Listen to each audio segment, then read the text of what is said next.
The early morning sun cast long shadows across the cracked parking lot of Mel's Diner as Harold Thompson made his way toward the entrance. His polished wooden cane tapped softly against the concrete with each careful step. At 93 years old, Harold moved slower than he used to, but his daily routine never changed. Every morning, just as the clock struck 7, he would arrive at the small roadside diner on the outskirts of Spring Valley. The bell above the door chimed softly as Harold pushed it open. The familiar smell of fresh coffee and bacon filled his nostrils, bringing a slight smile to his weathered face.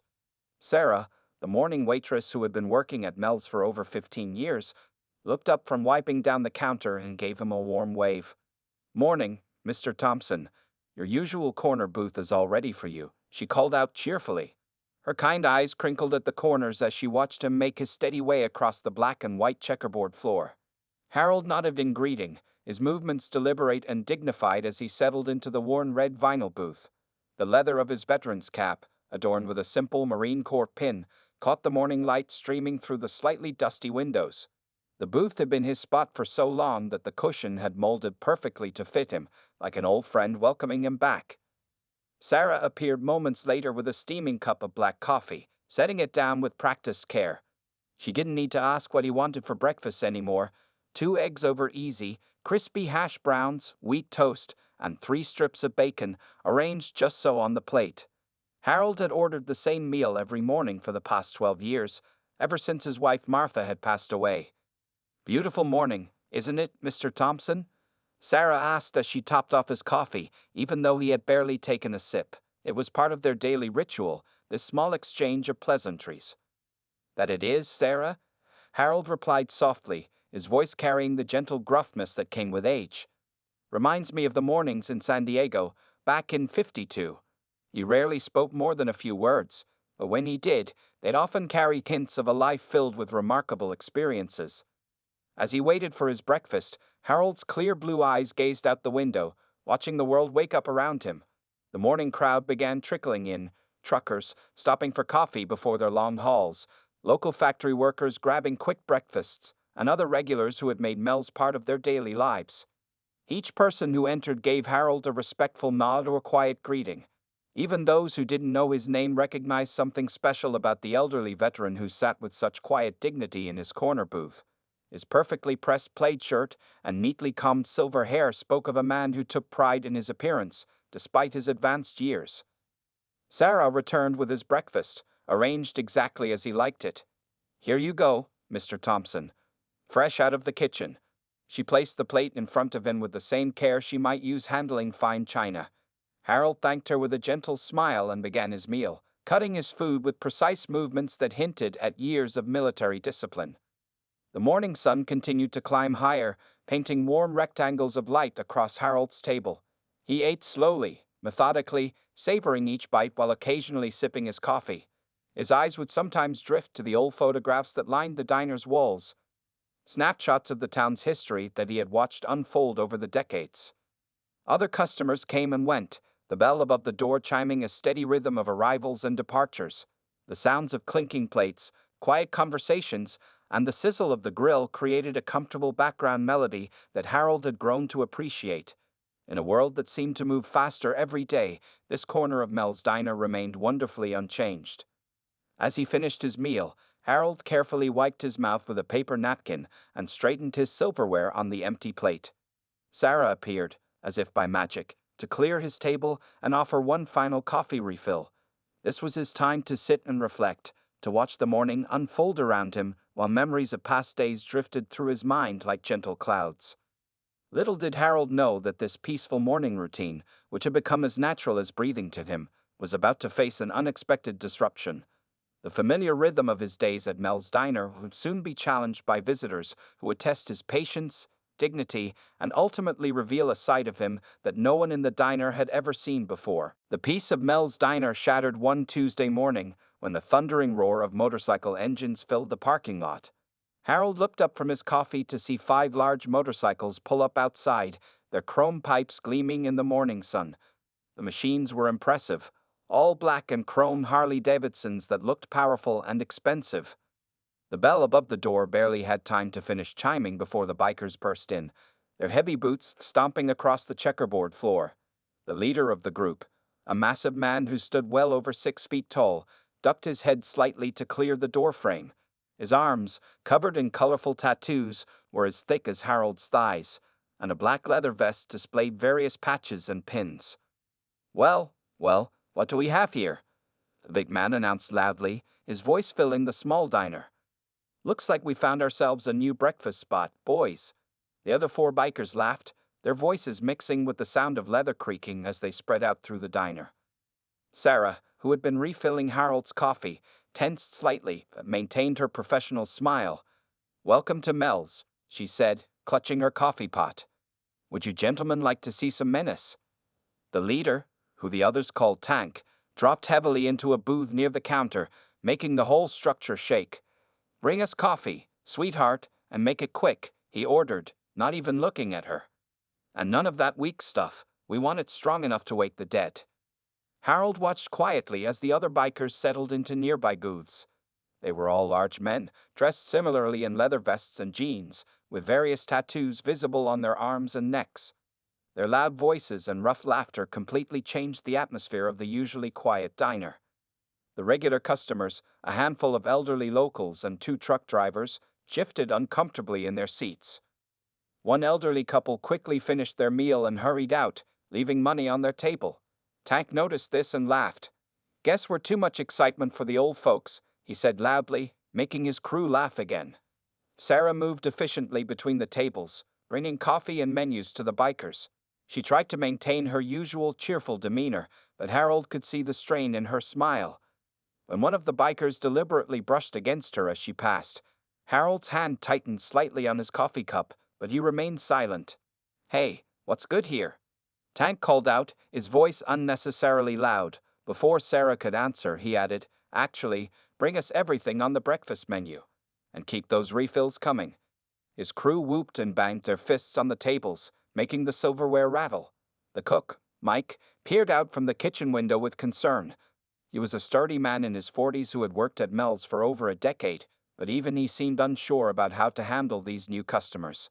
Sarah gave him a reassuring nod as she handed over the massive order. As the morning wore on, the bikers grew more boisterous. They told crude jokes, used rough language, and showed no concern for the other customers' comfort.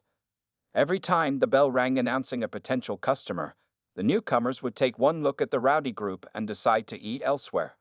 Harold maintained his usual spot, sipping his coffee and watching. His presence seemed to irritate Tank, who kept glancing over at the old veteran with growing annoyance. The biker's eyes repeatedly fixed on Harold's veteran cap, his expression becoming more hostile with each look. "Hey, Gramps," Tank finally called out. "What's with the hat? You play soldier back in the Stone Age?" His crew snickered at the comment, but Harold simply continued drinking his coffee, acting as if he hadn't heard the remark. This apparent dismissal seemed to anger Tank even more. He stood up suddenly, his chair scraping loudly against the floor. "I'm talking to you, old-timer," he said, his voice carrying a clear threat. The diner fell silent as all eyes turned to watch the confrontation brewing between the massive biker and the elderly veteran. Sarah started to move toward Harold's table, but he gave her a slight shake of his head. His calm demeanor hadn't changed, but there was something in his steady gaze. A quiet strength that came from decades of facing far worse situations than an angry biker in a small-town diner. As Tank took a step toward Harold's booth, no one in the diner could have guessed how this confrontation would eventually change both men's lives forever. Tank's heavy footsteps echoed across the diner as he approached Harold's corner booth. The morning sun streaming through the windows cast the biker's shadow over Harold's table, but the elderly veteran continued sipping his coffee as if nothing unusual was happening. This obvious lack of fear or concern only seemed to irritate Tank further. "You got hearing problems, old man?" Tank demanded, placing his massive hands on Harold's table and leaning forward. The table creaked under his weight, causing Harold's coffee cup to rattle slightly in its saucer. "Or maybe you think you're too good to talk to folks like us?" Harold slowly set his coffee cup down and looked up at Tank. His blue eyes, sharp despite his age, met the biker's angry stare with calm steadiness. "Son," he said quietly, his voice carrying clearly in the silent diner, "your mother would be ashamed of your manners." A few gasps came from the other customers. Tank's face turned red with anger, and his crew started to rise from their seats. But before Tank could respond, Harold continued speaking in the same calm tone. In my day, he said, we showed respect to others, especially in public places. We didn't deliberately try to make honest working folks uncomfortable. His eyes moved briefly to Sarah, who stood frozen behind the counter, coffee pot still in hand. Tank straightened up to his full height, crossing his tattooed arms across his chest. Well, this ain't your day anymore, is it, Gramps? Times have changed. Maybe it's time for you to stay home with your TV dinners and leave the real world to people who can handle it. The other bikers had moved closer now, forming a loose circle around Harold's booth. They grinned and nudged each other, clearly enjoying what they thought would be an entertaining confrontation. The remaining customers watched nervously, and Mike the cook had come out from the kitchen, holding a heavy spatula like a weapon. The world changes, Harold agreed, still unruffled. But respect, dignity, and common decency, those things shouldn't. He picked up his coffee cup again, his hand steady despite the tension in the air. Your vest tells me you're part of the Road Kings Motorcycle Club. They used to be known for helping veterans and supporting military families. What happened to that tradition? Tank's expression flickered for a moment, surprise crossing his face before he covered it with another scowl. You don't know nothing about our club, old-timer. And that veteran's cap you're wearing. Probably bought it at a surplus store to get free coffee and sympathy. Harold's eyes hardened slightly at this accusation, though his voice remained level. Each morning, I come here to enjoy my breakfast in peace. I've been doing this since before you were born, young man. I'm too old and have seen too much to be intimidated by schoolyard bullying tactics. One of Tank's crew members, a shorter but muscular man with a shaved head, stepped forward. You hearing this, Tank? The old guy thinks he's tough. He reached out and deliberately knocked Harold's coffee cup with his elbow, sending the hot liquid spilling across the table. Sarah immediately rushed forward with a cloth, but Tank blocked her path. Leave it, he growled. Let Mr. War Hero clean up his own mess. The bikers laughed as coffee dripped onto Harold's pressed pants. Without a word, Harold reached for the napkin dispenser and began calmly wiping up the spill. His movements were precise and controlled, showing no sign of the anger or fear the bikers were trying to provoke. This seemed to frustrate them even more. Look at him, acting all high and mighty. Tank sneered. Bet you were just some pencil pusher in the military, pushing papers while real soldiers did the fighting. He reached out and flicked the brim of Harold's veteran cap. Probably never saw a day of real combat in your life. The diner had grown so quiet that the gentle hum of the ceiling fans seemed loud. Harold finished wiping up the spilled coffee, folded the wet napkins neatly, and placed them at the edge of the table. Then he did something that caught everyone by surprise. He smiled. It wasn't a friendly smile, but rather the kind of smile that suggested he knew something his tormentors didn't. Young man, Harold said softly, you're about to learn why assumptions can be dangerous things. His weathered hands folded calmly on the table as he prepared to reveal a truth that would change the entire dynamic of this confrontation. The next few days at Mel's Diner settled into an uncomfortable routine. The bikers would arrive each morning around 8, precisely an hour after Harold took his usual seat in the corner booth. It seemed deliberate, as if they were making a point of disrupting his peaceful morning ritual. Yet Harold never changed his schedule or his booth, facing each day with quiet determination. Tank and his crew had made it their mission to break Harold's calm demeanor. They would loudly discuss war movies, making exaggerated claims about combat situations that any real veteran would know were ridiculous. Their voices would rise whenever they mentioned something about wannabe heroes or fake veterans, their words clearly aimed at Harold's corner. Sarah had tried to intervene several times, but Harold would always shake his head slightly, silently asking her to let it be. She noticed how his hands sometimes trembled now when he lifted his coffee cup, though his face never showed any sign of distress. The strain of enduring daily harassment was taking its toll, but Harold's military discipline held firm. One morning, as Harold carefully cut into his eggs, Tank's crew decided to step up their tactics. They began throwing wadded-up napkins in his direction, pretending it was accidental. Oops, sorry Gramps, they would say with false sincerity. Guess our aim isn't as good as yours probably never was. Harold simply continued eating, acting as if the paper missiles were nothing more than falling leaves. The regular customers of Mel's Diner had started taking sides. Some, like old Bill Jenkins who ran the hardware store, had stopped coming in altogether, unable to watch the daily torment of a man they respected. Others made a point of coming more often, sitting near Harold's booth in quiet solidarity. A few even tried to confront the bikers, but Harold would always intervene, saying quietly, "Let it be. This isn't your fight." Mike, the cook, had taken to preparing Harold's breakfast with extra care, making sure everything was perfect. It was his way of showing support since Harold wouldn't let him call the police. Sometimes, Harold had told him, the hardest battles are the ones we fight with patience rather than fists. The strain began to show in subtle ways. Harold's perfectly pressed shirts started showing slight wrinkles, as if his hands weren't as steady with the iron anymore. His silver hair, usually neatly combed, sometimes looked a bit disheveled.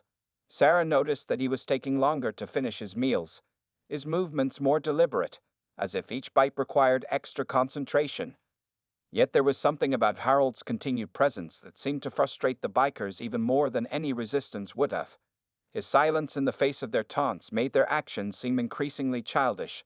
Some of the younger bikers had started looking uncomfortable with their role in the harassment, though they wouldn't dare show it in front of Tank.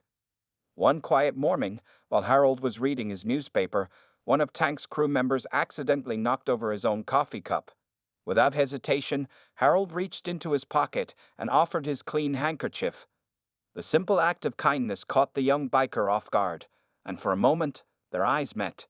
The young man saw no anger or resentment in Harold's gaze, only understanding and perhaps a hint of sadness.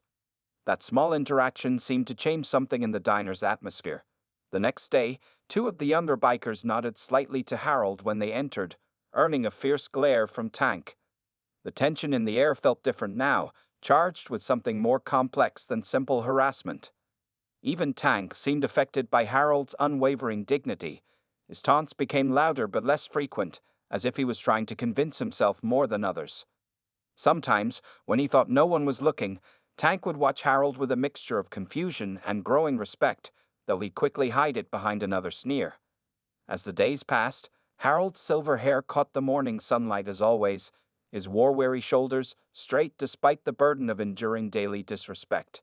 He had survived 3 wars, and now, in his twilight years, he was fighting another kind of battle, one that would test not his strength or courage, but his capacity for patience and understanding. Little did anyone know that the turning point in this silent war was about to arrive, triggered by one step too far in Tank's campaign of harassment. The morning started like any other at Mel's Diner. The early sun painted the sky in shades of pink and orange as Harold made his way to his usual corner booth.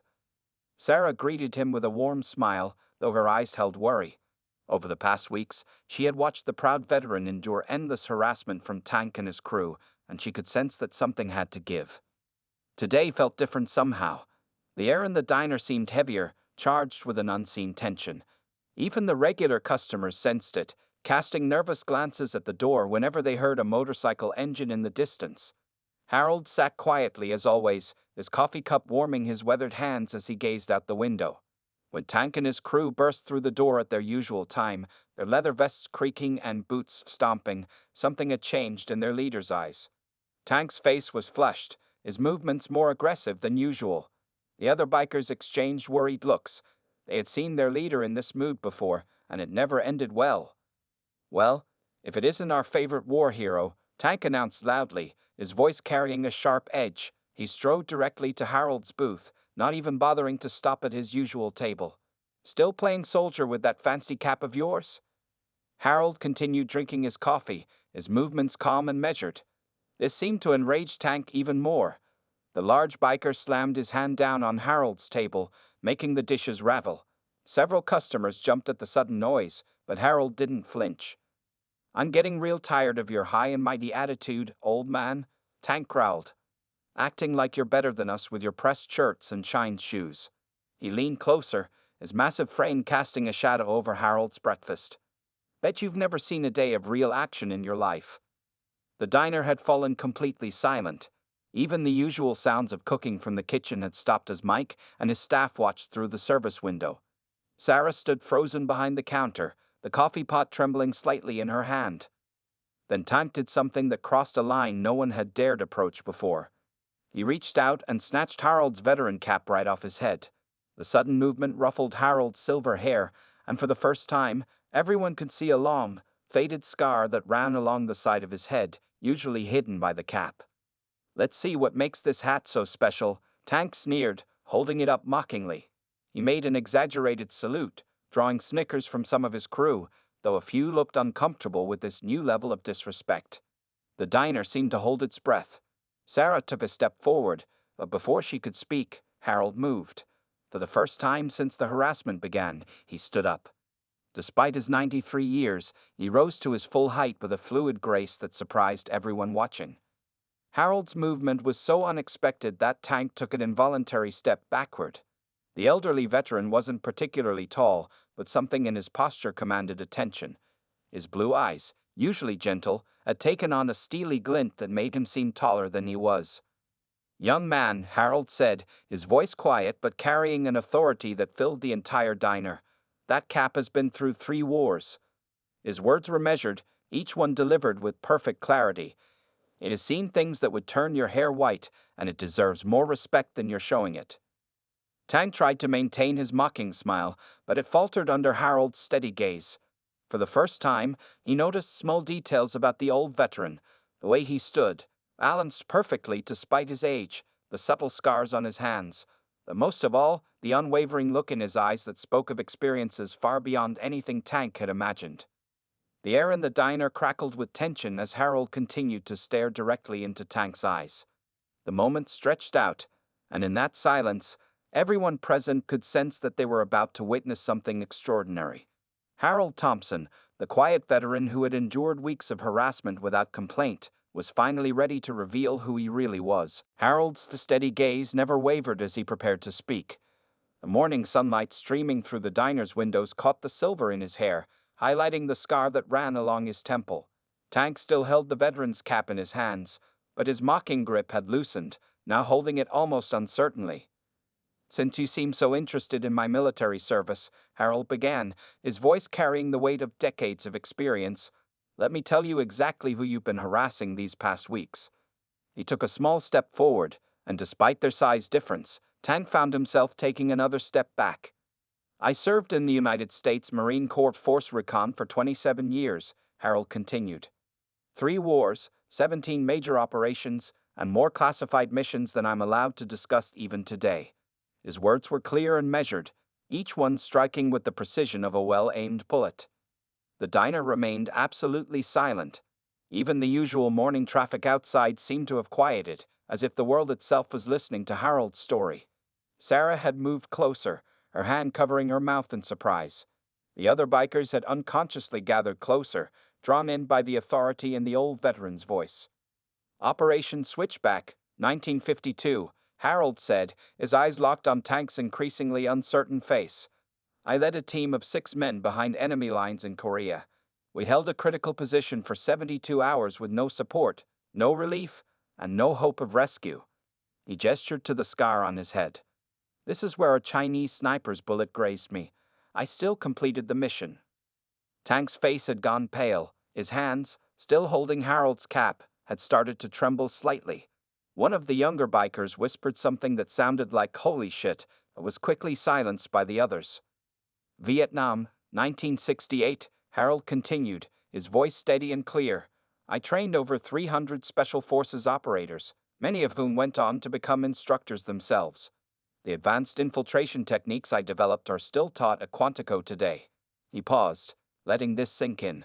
"Some of those techniques are probably familiar to you, aren't they, Tank?" Tank's eyes widened in sudden recognition. His face showed a mix of shock and growing respect as pieces began falling into place. You're Master Sergeant Thompson?" he asked, his voice barely above a whisper. "The ghost of 3 wars?"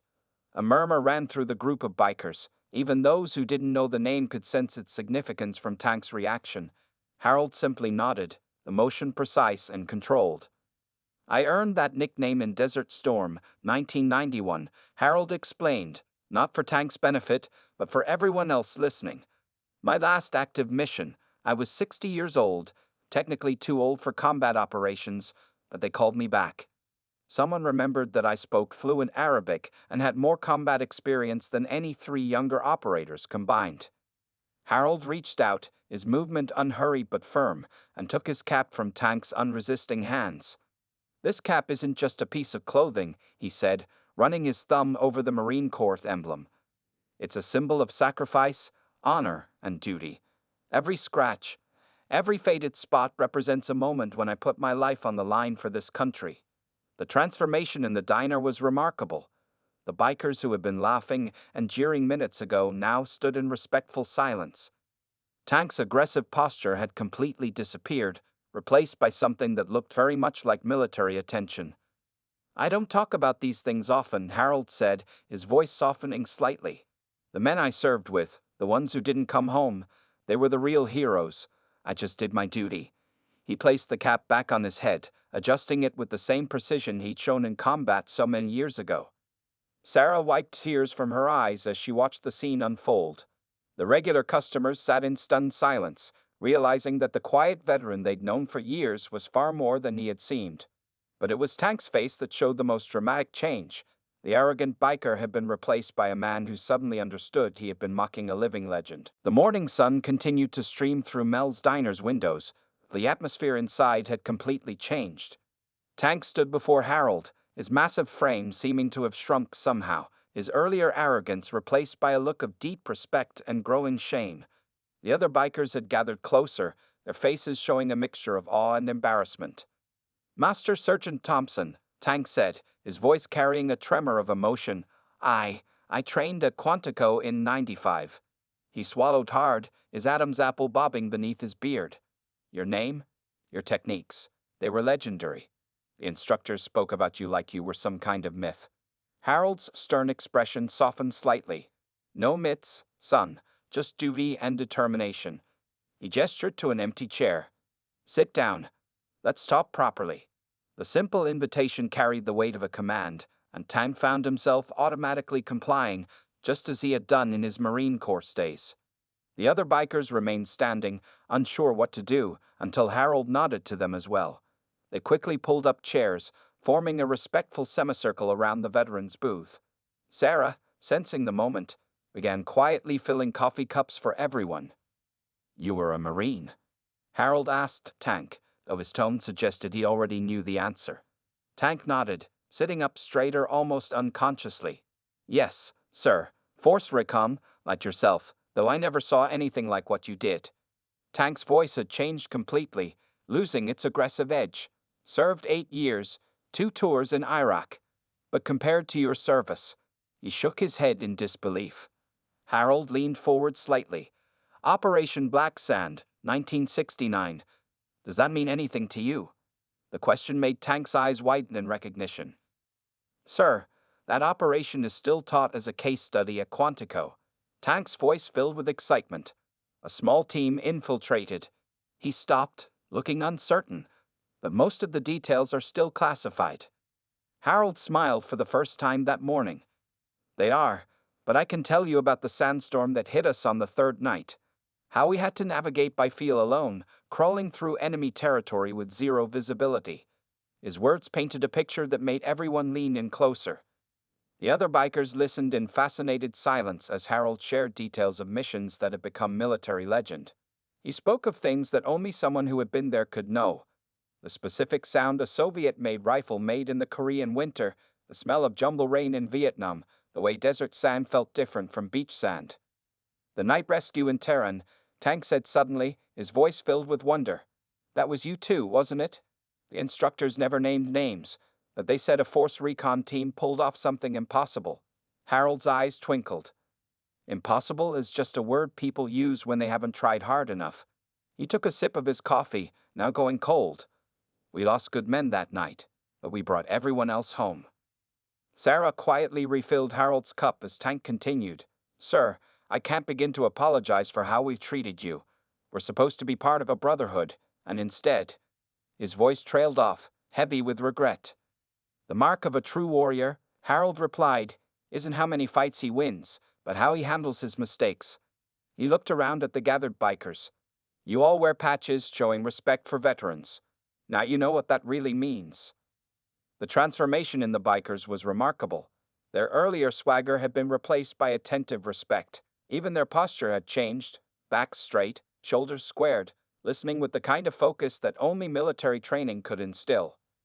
"Master Sergeant," Tank said, his voice firm with decision, "if you'll allow it, we'd like to make things right." He looked at his fellow bikers, who nodded in agreement. The Road Kings have a long tradition of supporting veterans, and somewhere along the way, we lost sight of that. "Meeting you? This is a wake-up call." Harold studied Tank's face for a long moment, seeing genuine sincerity in the younger man's eyes. The morning light caught the Marine Corps pin on his veteran's cap, gleaming like a beacon of hope for the changed relationship that was about to begin. The changes at Mel's Diner over the next few weeks amazed everyone who witnessed them. The same bikers who had once terrorized the small restaurant now arrived each morning with respectful quietness, their leather vests gleaming in the early sunlight. They would wait patiently until Harold had taken his usual seat before entering, treating his corner booth like an unofficial throne. Tank had transformed from a menacing figure into Harold's most devoted listener. He would sit for hours, often forgetting his own breakfast, as the veteran shared stories from his remarkable military career. The younger bikers gathered around too, their faces showing the same wonder that young recruits once had when learning from Master Sergeant Thompson at Quantico. "Tell us about the night jump in Korea again, sir," Tank would ask, his voice carrying the enthusiasm of a child hearing his favorite bedtime story. Harold would smile, his blue eyes twinkling with memories, and begin another tale that kept everyone spellbound. Sarah noticed how Harold seemed younger now, energized by having an audience that truly appreciated his experiences. His hands no longer trembled when holding his coffee cup, and his posture, always straight, seemed to have gained an extra measure of pride. The regular customers of Mel's Diner watched in amazement as the elderly veteran who had endured weeks of harassment now commanded the complete respect of his former tormentors. The Road Kings had indeed made things right, just as Tank had promised.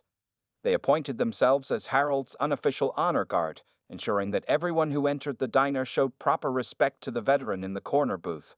Their motorcycle club, which had strayed from its original mission of supporting veterans, found new purpose in Harold's guidance. One morning, Tank arrived with exciting news. "Master Sergeant," he said, barely containing his enthusiasm, "we've started a new program. The Road Kings are now offering free motorcycle escorts for military funerals. We've also begun visiting VA hospitals." He paused, showing unusual shyness. "We'd be honored if you'd help us design more veteran support programs." Harold's eyes moistened slightly as he nodded. "Proud to help, son," he said softly. "Proud to help." The diner itself had changed too. Mike, the cook, had hung a large Marine Corps flag on the wall near Harold's booth. Sarah had created a special menu item called the Master Sergeant's Breakfast, which was exactly what Harold ordered every morning. The walls now featured photographs of Harold from his military days, donated by other veterans who had heard about the legendary Force Recon operator who had found an unlikely brotherhood in his twilight years. Even more touching were the transformations in the bikers themselves. Under Harold's influence, they had rediscovered the meaning of honor and service. Tank had organized a scholarship fund for veterans' children, named in Harold's honor. The younger members started volunteering at local veterans centers, learning from and helping those who had served their country. Every morning now held a special kind of magic at Mel's Diner. The sound of motorcycles arriving would mix with the smell of fresh coffee and bacon, creating a symphony of brotherhood and respect. Harold's corner booth had become a place of storytelling and wisdom, where old warriors shared their experiences with a new generation of brothers. "You know what, Master Sergeant?" Tank said one morning, watching the sun rise through the diner's windows. "We thought we were tough guys, pushing people around, acting like we owned the place. But you taught us what real toughness is. It's facing life with dignity, showing respect, and standing up for what's right." Harold smiled, adjusting his veteran's cap with practiced precision. "Sometimes," he replied, his voice carrying the weight of 93 years of wisdom, "the greatest battles we fight aren't won with fists or firearms, but with patience, understanding, and the courage to see the good in others." The morning sun streamed through the windows of Mel's Diner, casting a warm glow over the unusual family that had formed there, an elderly veteran and his unlikely guardians, bound together by respect, honor, and the enduring spirit of brotherhood that transcends generations. The corner booth that had once been a place of conflict had transformed into a sacred space where wisdom was shared, stories were told, and the true meaning of service was honored every single day.